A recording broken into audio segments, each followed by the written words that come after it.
ขออนุญาตที่จะไปกระทู้ถัดไปครับขอเรียนเชิญคุณสุพิชยาขาวดาครับเป็นนักเรียนโรงเรียนอุดมดารุณีจังหวัดสุโขทัยเชิญครับทำอย่างไรให้สังคมยอมรับคนที่มีรอยสักกับการระเบิดหูต่างๆค่ะจากข่าวมหาวิทยาลัยที่ไม่รับผู้ที่มีรอยสักเข้ารับการศึกษาค่ะเราจะแก้ไขยังไงให้ปัญหานี้ให้คนที่มีรอยสักถูกมองว่าเป็นคนไม่ดีอะค่ะทำอย่างไรให้คนกลุ่มนั้นได้มีสิทธิ์เท่าเทียมกับคนทั่วไปค่ะโอ้ก็เรื่องร้อนเลยพี่รสนาครับคนสักร่างกายคนที่ระเบิดหูเนี่ยมันหมายถึงคนไม่ดีหรือเปล่าดิฉันก็คิดว่าจริงๆแล้วเนี่ยคงต้องดูเป็นบุคคลไปนะคะแล้วก็คิดว่าเด็กปัจจุบันเขาก็อยู่ในกระแสของแฟชั่นถ้าหากว่าดาราระเบิดหูสักอะไรต่อมีอะไรเนี่ยมันก็เป็นอิทธิพลนะฮะสำหรับพวกเยาวชนแต่ก็ไม่ได้อยากจะให้ทุกโรงเรียนจะไปกีดกันนะว่าเด็กคนไหนมีรอยสักอะไรแบบนี้ห้ามเข้าอาชีวะอันนี้เพราะเดี๋ยวจะไปตีกับเขาซึ่งมันก็ไม่ได้เป็นเครื่องวัดนะคะว่าคนที่มีรอยสักหรือไประเบิดหูแล้วเนี่ยจะต้องเป็นนักเลงทุกคนนะฮะดิฉันก็คิดว่าก็ไม่เห็นด้วยนะคะที่จะไปกีดกันแบบนั้นควรจะดูเป็นรายๆมากกว่าแล้วก็ในกรณีเรื่องลายสักเหล่านี้เนี่ยคือเด็กในช่วงเวลาหนึ่งเนี่ยเขาอาจจะ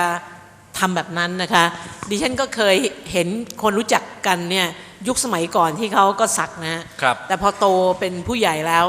อายไปลบรอยสักก็มีนะคะซึ่งอันนี้เนี่ยก็มันก็เป็นเรื่องของยุคสมัยแล้วก็หลายคนที่เขามีรอยสักเขาก็เป็นคนดีนะฮะดิฉันก็รู้จักกับพระคุณเจ้าบางท่านที่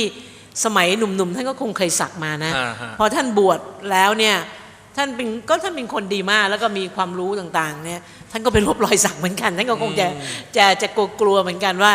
พอไปสักแล้วเนี่ยมาท่านจะกลายเป็นเกจิอาจารย์มากกว่าจะเป็นพระนักวิชาการอะไรทำนองนี้นะคะเพราะฉะนั้นดิฉันเองก็คิดว่าเรื่องรอยสักหรือการระเบิดหูไม่ได้เป็นเครื่องวัดว่าบุคคลคนนั้นเนี่ยจะต้องมีนิสัยไปในโทนที่จะเป็นนักเลงอะไรเสมอไปนะคะซึ่งจริงๆการกำหนดคุณสมบัติอย่างนี้เนี่ยมันเป็นการเลือกปฏิบัติใช่ไหมครับมันทำให้เกิดความไม่เท่าเทียมกันใช่ค่ะเพราะฉะนั้นล่าสุดเนี่ยเห็นปลัดกระทรวงศึกษาธิการบอกว่าขอให้พิจารณาเป็นกรณีไปในการรับนักศึกษาเหล่านี้โอ้ต้องค่ะครับท่านผู้ว่าครับครับผมเห็นด้วยนะครับในเรื่องของการพิจารณาเป็นกรณีไปเนี่ยในอดีตในบทสมัยโบราณเนี่ยรอยสักมันมีสองความหมายรอยสักหนึ่งคือหมายถึงคนที่เคยต้องโทษติดคุกติดตารางนั้นสักกันมาอีกลักษณะหนึ่งจานหน้าหรืออะไรต่างๆเนี่ยมันจะมี2รูปแบบอีกรอยแบบหนึ่งคือรอยสักของเกจิอาจารย์หรือผู้ที่นับถืออะไรทางไสยศาสตร์ทางอะไรก็แล้วแต่ตรงนี้มันจะมี2ส่วนนะครับแต่ปัจจุบันเนี่ยรอยสักดังกล่าวเนี่ยส่วนใหญ่ถ้าเราจะไปดูแล้วมันจะเป็นรูปรอยความสวยงามหรืออะไรต่างๆที่เกิดจากการดูจากดารานักแสดงหรือว่าเป็นค่านิยมของวัยรุ่นกันแล้วกันนะฮะที่จากนักแสดงที่เป็นต้นแบบต่างๆฉะนั้นผมคงต้องบทเรียนนะครับว่าอยู่ที่ตัวบุคคลแล้วนะครับตรงนี้ก็ไม่น่าจะเป็นในเรื่องของการกีดกันก็ดูเป็นรายๆไปอย่างที่นี้ผมเห็นด้วยกับที่อาจารย์รสนานะครับตรงนี้ไม่น่าจะต้องไปกีดกันหรือว่าไม่น่าจะต้องไม่ให้เข้าเรียนหรือไม่ให้ศึกษาต่ออะไรก็แล้วแต่ตรงนี้ไม่งั้นมันจะเป็นการเลือกปฏิบัติที่ไม่เหมาะสมไปนะครับบางทีคนที่มีรอยสักสวยงามต่างๆเนี่ยเขาอาจจะเป็นอะไรครับคนที่มีจิตใจงามที่ดีต่อไปหรือว่าคนที่มีความรู้สติปัญญาสมองอาจจะเรียนเก่งขึ้นไปก็ได้นะครับเพราะตอนนี้มันรอยสักไม่ได้เป็นเครื่องวัดเพราะฉะนั้นอคติเหล่านี้สังคมไทยต้องเปลี่ยนหรือเปล่าเช่นมองเห็นคนดำเดินมากับคนขาวคนขาวต้องเป็นคนดีคนดำต้องเป็นคนไม่ดีอะไรต่างๆเหล่านี้เราควรจะมีการปรับจูนให้เข้ากันด้วยหรือเปล่าครับท่านผู้ว่าครับสีผิวไม่ใช่เครื่องแบ่งแยกใช่ไหมครับสีผิวไม่ใช่เครื่องแบ่งแยกก็เช่นเดียวกันนะฮะรอยสักก็ไม่ใช่เครื่องแบ่งแยกนะครับครับน่าสนใจครับคุณสุพิชยาครับเห็นอย่างไรครับค่ะก็สังคมปัจจุบันนะคะก็ยังคงแยกคนที่มีรอยสักยังมองว่าเป็นคนที่ไม่ดีหรือว่าเป็นที่น่ารังเกียจของสังคมอะค่ะจึงทำให้คนที่มีรอยสักมีความไม่เท่าเทียมกับคนปัจจุบันทั่วไปอะค่ะอยากให้คนไม่มองแค่เพียงภายนอกอะค่ะเพราะว่าคนที่เขา ดูบุคลิกดีดูเป็นคนดีก็ทุจริตก็มีค่ะ โอ้ยังเห็นผมใส่สูทนี่ไม่แน่ใจใช่ไหมว่าผมเป็นคนดีหรือเปล่าใช่ไหมมองไม่ได้ใช่ไหมต้องมองที่จิตใจแหมน่าสนใจครับ เชิญครับท่านอื่นครับ เชิญครับ ผมคิดว่าน่าจะให้อาจารย์แบบดูเป็นรายบุคคลนะครับ อืม ครับ น่าจะดูเป็นรายบุคคล ครับให้รับเข้ามาก่อนแล้วก็ดูคนไหนไม่ดีก็ค่อยๆคัดออกไปอย่างเงี้ย มีเพื่อนที่มีรอยสักบนร่างกายของตัวเองเคยมีเพื่อนไหมครับ มีเพื่อนเหล่านี้ไหม มีเยอะเหมือนกันครับ เขามีนิสัยเป็นยังไง ก็ตลกดีเหมือนกันครับ มันไม่น่ากลัวอย่างที่เขาว่ากันใช่ไหมคนมีรอยสักเนี่ย ครับ น่ากลัวไหม ก็ไม่น่ากลัวครับมันก็เป็นบางคนครับบางคนก็สักตามเพื่อนอะไรเพื่อนสักเท่สักตามอะไรเงี้ยครับ แล้วเราไม่สักบ้างเหรอ ไม่ครับ ทำไมล่ะ กลัวเจ็บ อ๋ออ๋อครับ ขอบพระคุณครับ เชิญครับ รอยสักเนี่ยมันเป็นเพียงแค่บุคลิกภายนอกครับมันอาจจะไม่สื่อถึงแบบว่าคนนี้จะเป็นคนไม่ดีอะไรเงี้ยอย่างเพื่อนผมเองเนี่ยก็เคยยกตัวอย่างเลยคนใกล้ๆเลยคือเพื่อนที่มาด้วยกันเมื่อก่อนก็เคยมีรอยสักก็มีครับ แล้วก็เคยผ่านเกี่ยวกับเรื่องเกี่ยวกับแบบว่าทำตัวไม่ดีอะไรเงี้ยครับแล้วทีเนี้ยมันอยู่ที่จิตมันอยู่ที่มันต้องแก้ไขที่ตัวเขาเองครับคือแบบว่าไม่อยากให้ตัดสินคนที่ภายนอกครับ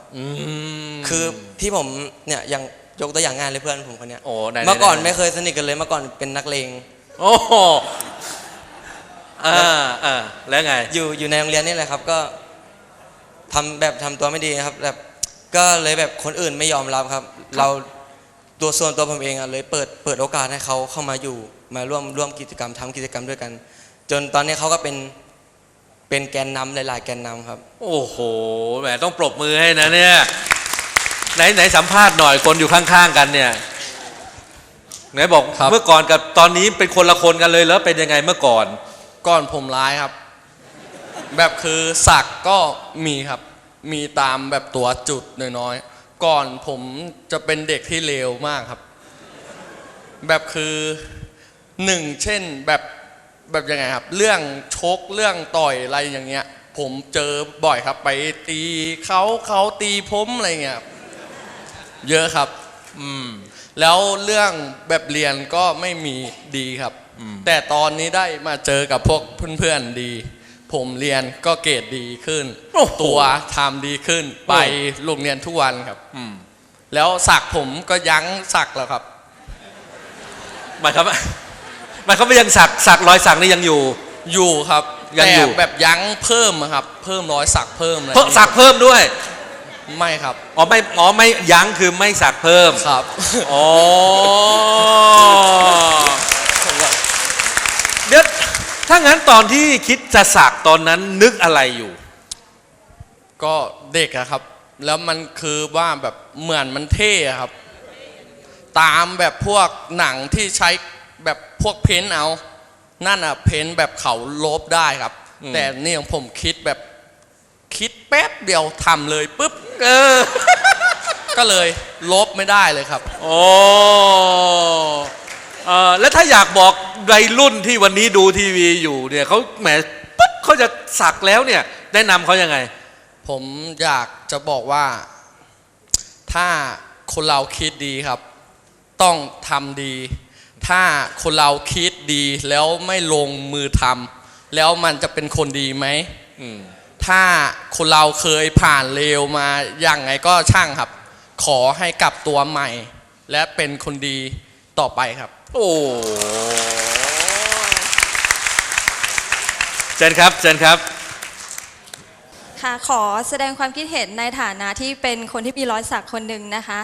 คือหนูสักเมื่อม.4 แต่ว่าตอนนี้ลบแล้วนะคะค่ะแล้วก็จะบอกว่ามัธยมปลายหนูสอบได้ท็อป3ของห้องตลอดทุกครั้งแล้วก็สอบติดโควต้าของมหาวิทยาลัยนเรศวรคณะนิติศาสตร์หลังจากสำเร็จการศึกษาชั้นปริญญาตรีก็ประมาณ1 ปีอะค่ะก็สอบเข้ารับราชการได้ที่กรมที่ดินเพราะฉะนั้นรอยสักไม่ได้บอกว่าคุณเป็นคนไม่ดีค่ะขอบคุณค่ะ โอ้ น่าสนใจนะฮะกระทู้นี้มียังเหลือไหมครับใครอยากแสดงความเห็นกระทู้นี้พระคุณเจ้านิมนต์ไหมครับ พระคุณเจ้ามีรอยสักไหมครับ จริงๆแล้วเนี่ยตามที่ว่านะว่ารอยสักดูว่าสักอะไรอย่างที่ว่าอย่างท่านผู้ว่านะสักตามแฟชั่นบ้าง สักเพื่อของขลังบ้าง สักเพื่อประจานบ้าง เดี๋ยวนี้รอยสักที่มันใช้ไม่ได้ที่ไม่จริงๆแล้วเนี่ยเขาไม่น่าที่จะรังเกียจแต่ไม่ควรส่งเสริมไม่ควรส่งเสริมเพราะนั้นถ้าออกมาส่งเสริมว่าอะไรก็ได้ฟรีไปหมดเป็นการเตือนไว้ว่าบางคนเนี่ยนะคบแฟนคนหนึ่งสักไปนิ้วหนึ่งคบแฟนคนที่สองสักนิ้วที่สองมีแฟน5 คนสักไป5 นิ้วเลยมีชื่อบอกถามว่าเฮ้ยแล้วแกมาเด็กที่เข้ามาทำบุญมาที่เจอมาเฮ้ยแล้วก็สักอะไรไปนักหนาแฟนคนที่1ที่2ที่3แล้วถามว่าคนที่5มันยอมรับไหมแล้วถ้าสักไปแล้วปุ๊บเนี่ยไม่ว่าหญิงว่าชายเนี่ยพอเห็นปุ๊บมันก็นึกถึงย้อนกลับว่าประวัติเป็นยังไงมาก่อนอาจจะกลับไปก็ได้เขาบอกอะไรอันสุนัขนำมาตั้งวางบนแท่นไม่มาดแม้นมูลบาทของราชสีห์มันจะอยู่ได้สักกี่วันของมันก็ฟาดไอ้นั้นให้เห็นเป็นตระกูลเขาว่าอย่างนี้เพราะนั้นมันทำให้เกิดคนระแวงถึงคนนั้นจะไม่เป็นก็ตามเพราะนั้นในรอยสักเนี่ยพระครูเนี่ยบอกแม่โยมแม่บอกตอนเด็กๆมาเนี่ยนะโยมแม่อาบน้ำแล้วเกินอะไรเปื้อนหน่อยก็พยายามเช็ดออกแล้วเอาอะไรไปเปื้อนทำไมนี่บอกอย่างนี้แต่คนที่มันไปตามอย่างนั้นไปแล้วเนี่ยเราไม่ห้ามอย่างนี้ดีกว่าสังคมเพื่ออย่างที่บอกมีความเที่ยงธรรมเราไม่ห้ามแต่อย่าไปใช้วิธีการส่งเสริมถ้าไปบอกฟรีบอกให้ส่งเสริมต่อไปตัวคนไทยทั้งหมดก็จะกลายเป็นลายตุ๊กแกมันจะเป็นอะไรไปหมดเพราะเราไปส่งเสริมแล้วนะพระก็มีบางบอกว่าเคยบอกกันว่านี่พระหรือสวนสัตว์เนี่ยสวนสัตว์เนี่ยมันเหมือนสวนสัตว์เคลื่อนที่มีหมดเลยทั้งเก่งทั้งกวางอะไรหมดตัวพระแท้ๆที่โยมกราบไหว้น่ะมันก็ไม่ดีอย่างงี้นะอย่าเป็นสวนสัตว์เคลื่อนที่จิ้งจกใช่ไหมบางทีจิ้งจกก็มีตุ๊กแกสักไว้ในที่ที่ไม่งามอีกต่างหากเพราะฉะนั้นในความที่บอกว่าถ้าสักเป็นแฟชั่นอะไรนั้นเขาทำไปอย่างนั้นก็เราไม่ส่งเสริมขออนุญาตพระคุณเจ้าสักไหมครับไม่มีโอ้ยังรักผิวตัวเองอยู่เจริญพรสาธุครับกระทู้นี้ได้รับความสนใจค่อนข้างมากนะครับ